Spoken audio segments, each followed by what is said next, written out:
Well, hello everybody, and welcome on the 1st of January 2025 to the three-part finale of Mayster Reviews. Tonight we've got three very big videos for this division and the last of them. First of which, I'm going to be covering theatre.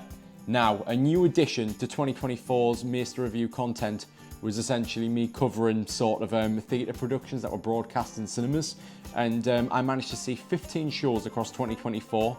Today, we're going to be ranking them all. So, I'm going to go from the bottom of the list to the top as per usual with these ranking videos, and we're going to be talking each of them one by one in quick fire fashion. This is the Empire Rankings of 2024. So I decided to name this ranking system sort of honouring my local theatre growing up, which is the Empire Theatre in Sunderland. So I decided to name these rankings after that. This one-off, which I'll be doing with theatre, and I'm going to give my brief thoughts on what I can remember from these shows from top to bottom. So, coming in at number 15, and I'm really sorry to do this, but this is an opinionated ranking system for the last day ever. So I'm just going to come out and be as opinionated as possible. Swan Lake in the round at the Royal Albert Hall comes in at number 15. Honestly, of course, I've got very little to say to knock about the dancing in this performance. It was just honestly pretty incredible for what that style of dancing is. It's the lack, it's the complications of the story and being able to follow along, and it's the substance, it's the content itself that lets it down to me. And I know there's a story behind it. I know a lot of people know it, but it's not clear. Frankly, and I just found it incredibly difficult to follow and a very boring show overall, which I know is going to upset a lot of people with me saying that, but that's just a personal opinion from someone coming in as a complete outsider who was just looking for some entertainment, and I saw it because it was a classic and hoped that something would be there to truly engage me, and unfortunately there wasn't. At 14 we have Kiss Me Kate, the musical. Frankly, this is again a similar issue where the entire first half of this musical was just a complete and utter bore to sit through. I do feel one of the leads here, the male lead, is slightly miscast and did not impress me all that much, to be honest. But from I'd say the end of the first half into the second, there are some genuinely funny sequences here that do give me a lot of credit. That give this thing a lot of credit from me personally. Coming in at number 13, barely any better, is Titanic the musical. Now, honestly, to me, this could have been one of the best shows of the year, but I just feel there's just something about it where I think it could have been done better. I personally really don't like it in musicals where things that should be words are sung, where spoken word is sung rather than just said. And the real gravitas in this show came around when there was just regular dialogue scenes and there was genuine terror in the sequences. When they essentially did Titanic the musical, that's when it fell apart, where there wasn't really heartfelt numbers about the reality of the situation, but it was more like they were just singing the events of the Titanic, and that's where it completely lost me. But there were some genuine poignant moments, and in the very least there was almost a lot of depth and thought behind making this musical, even if I feel it hit the mark or missed the mark more like. In number 12 we have Girl from the North Country with the music of Bob Dylan playing throughout. This is a dire musical. I think I compared it in my review to the No Country for Old Men of musicals.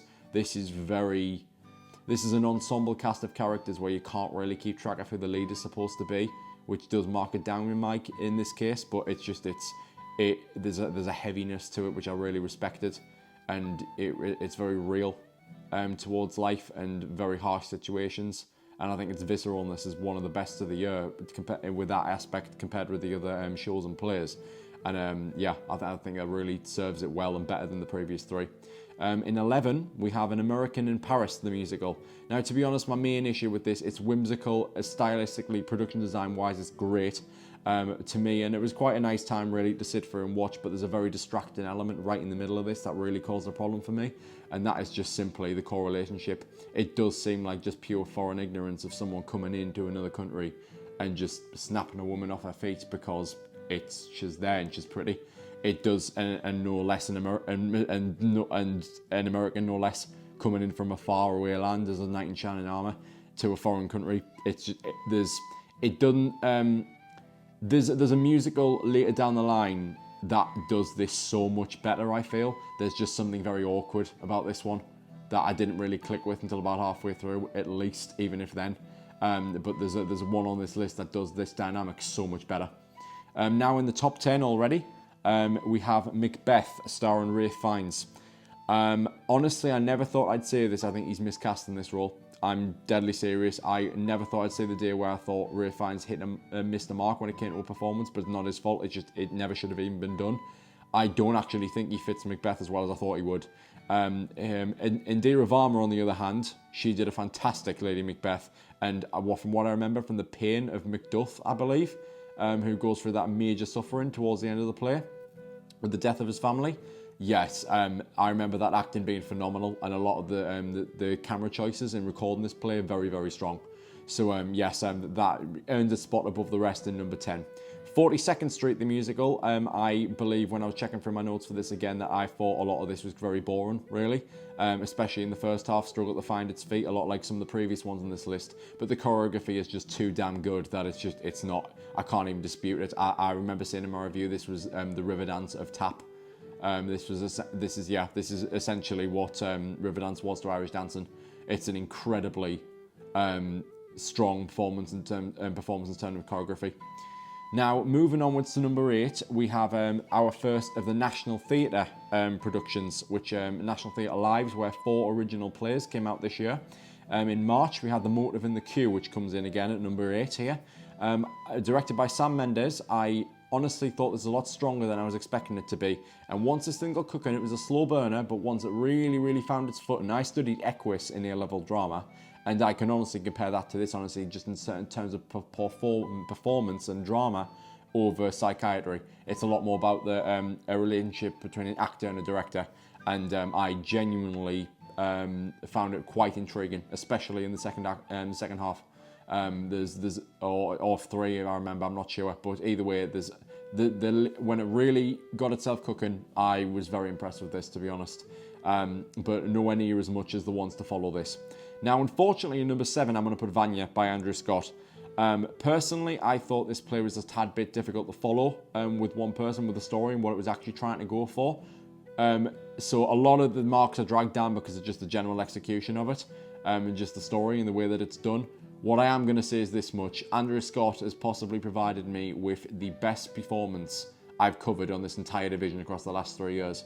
It is astounding what he's able to do in a few hours on stage here. It is honestly, put it this way, if a lesser actor was in his position, this would be one of the worst on the list. But because he is there performing the lines on stage, you are gripped by a true showman for hours. And that is, honestly, it's incredible. It's incredible what he did with this role. But beating him out in number 6, just missing out in the top 5, is Kinky Boots. My first experience with this musical, a lot of people were pretty excited to hear my thoughts on it when I said I was going to see it, because it's such a wide hit with the theatre kids and they want to know what I would think of it. I genuinely really enjoyed this. I did. I thought there were some very funny moments, a great relationship between the 2 leads here, and just a general quirky kind of really fun and yet justified story and telling, which is very odd considering it's a show about shoes essentially. But no, that they made it work, and I can see why it's as popular as it is. But just the rest of them on this list were just undoubtedly better, so that's why it missed out in the top 5. Now, number 5. Similar to Swan Lake, there's a reason why this isn't near the top, and regardless of my bias, it's Riverdance. Now, this counts for the list as the 25th anniversary show. I believe this aired a few years ago, but the cinemas didn't rebrand it that way. They rebranded it as they branded it as a new recording, basically, going out in cinemas, which I knew wasn't the truth. But that's what made it qualify for the list, because it was getting put on the rounds again this year. It was a bit of a shithousery how it ended up on this list, but here it is anyway.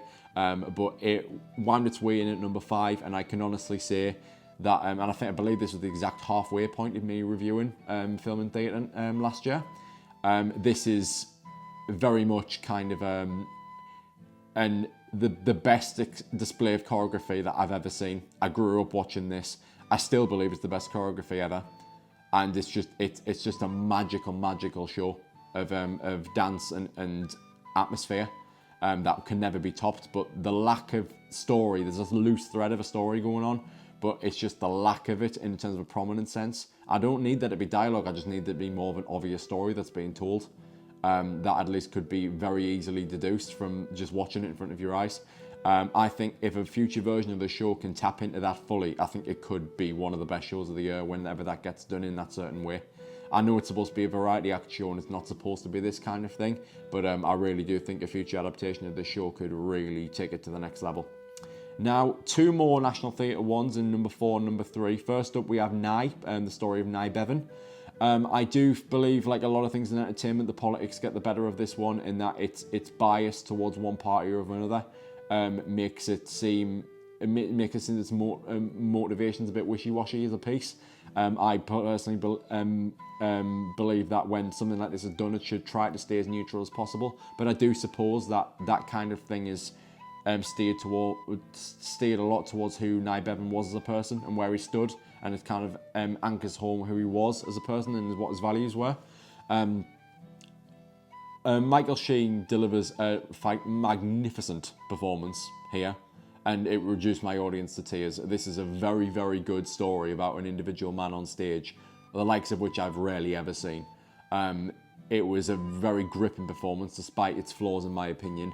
But it was, I just think the thing that slightly weighs it down is just it's such heavy emphasis on certain ideals that I think a lot of audiences, obviously, for obvious reasons, won't be able to align with. And I'm not saying I'm part of that camp. I just think it makes you feel like the play was made for a certain type of person and not everybody.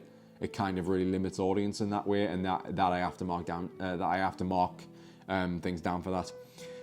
Coming in at number 3, though, it couldn't not make the podium by a mile. The best National Theatre Live of the year was Dear England, the story of Gareth Southgate and his England's team's run from the 2018 Russia World Cup onwards. What a phenomenal play about men, about England, and what it means to be a part of that story as that team in that era, and a story which has now met a very, very sad ending last year. But really, truly a fantastic play that really set the stage for the Euros in anticipation, essentially, coming off the back of it. And it was a genuine pleasure to watch it with some really hilarious, heartfelt, heartbreaking, really, but overall just very dynamic and engaging performances throughout, and a particularly strong lead in the actor for Gareth Southgate himself. Coming in at number 2, we have technically the biggest musical of all time in The Phantom of the Opera. At the Royal Albert Hall anyway. I honestly found I found this. I think there's a certain Shakespearean and classical quality about it that it's a bit lost on me. It goes a bit really deep and sort of very soulful, operatic, and well, obviously. But it's there's something about that where it kind of loses the kind of authenticity of the story that's being told. One thing that's undeniable throughout the entire thing is the power of its music, how incredible it actually is, and how moving it is from a lyrical standpoint as well. But it's the ending. Honestly, this would have been a couple places down if it wasn't for the last phase of the story. This ending nearly reduced me to sobs. From someone who had no prior knowledge of the story of this until other than a chandelier falling of some kind. I had no idea what the story of this was and what to expect, and the fact of it was essentially a Beauty and the Beast type of story, but it's so much more relatable almost. It is so heartbreaking, the ending of this, and it has affected me in a way that very few shows ever have. Only one more though this year has affected me more, and that is Miss Saigon. On this case, I believe the 25th anniversary is the one that I covered, with a massive encore, extended encore at the end, which was thoroughly deserved. This opening was so egregious to me that I nearly thought like walking out. It was so palpable, but just felt so uncomfortable that I was just like, no, do I really even want to be sitting through this? But I toughed it out, and when I understood the context of that opening and really saw things begin to progress, by about 25 minutes in, I was hooked. And from there, I was just on the verge of emotional blubbers throughout the entire thing. The sheer emotional power of the vocals here, and this is everything a musical should be, and truly one of the best shows I've ever seen, and at least the best show I saw last year. And this is why, at least in broadcast cinema over that 1 year that I covered it, this is the best show I can say that I ever reviewed, and it's a musical nonetheless. So this is the best show and musical I ever reviewed. And at the top of the Empire rankings of 2024, we have the 25th anniversary broadcast of Miss Saigon. On, I believe, the 24th of September 2024 was when I saw it and documented it. So that is it for the Empire Rankings of 2024. You can catch me in the next video for the usual trend with them and with the Mayster Reviews end of year sort of things, and the final video of the trilogy, the Mayster Rankings of 2024. So the final video of that trilogy. So yeah, you'll see that there very soon, where I cover the 120 films that I saw in 2024, and I will finally reveal which was the winner essentially, and what I favoured the most in the last calendar year of which we've just finished, before a finale video which will follow that. But both of which are coming out tonight, and I will see you all for then. So until the Mayster Rankings of 2024 up next, I'll see you next time. Goodbye.